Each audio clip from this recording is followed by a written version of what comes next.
dafa mel ni li ci ëpp sax dafa dellu si suñu biir waaye may dalal xelu ñëpp ku am déglu ak seetlu dama waxoon ni ba may annoncé dama ne woon y aura un avant un pendant et un après 8 novembre damay bëgg léeg-léeg ñu may déglu ci la may wax amoon na avant 8 novembre moom defe naa musul am ci Sénégal après 8 novembre nag moom jëfur général la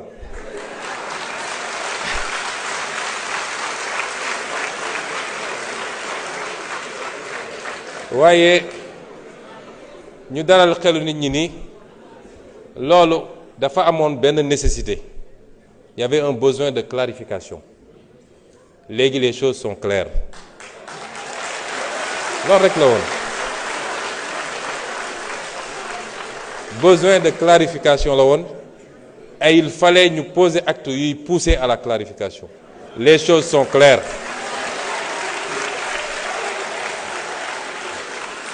mu des nag ñu doxal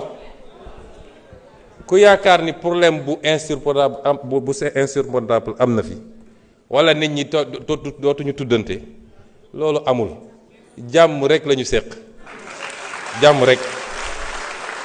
di xëy di gontu di liggéey di añandoo di reerandoo benn problème amul ci wàllu politique ku nekk mun na am doxalinam ci wàllu état tey la ñu gën a farlu ci liggéey parce que liggéey xamul man liggéeyalu ma président Bassirou Diomaye man Sénégal lay liggéeyal liggéeyalu ma président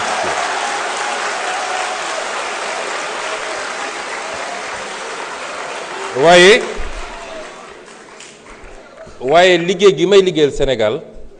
dafa nekk ci kilifteefu président Bassirou te ci mandaam lañ koy comptabiliser kon lépp lu ma jàpp ni lii njëriñ la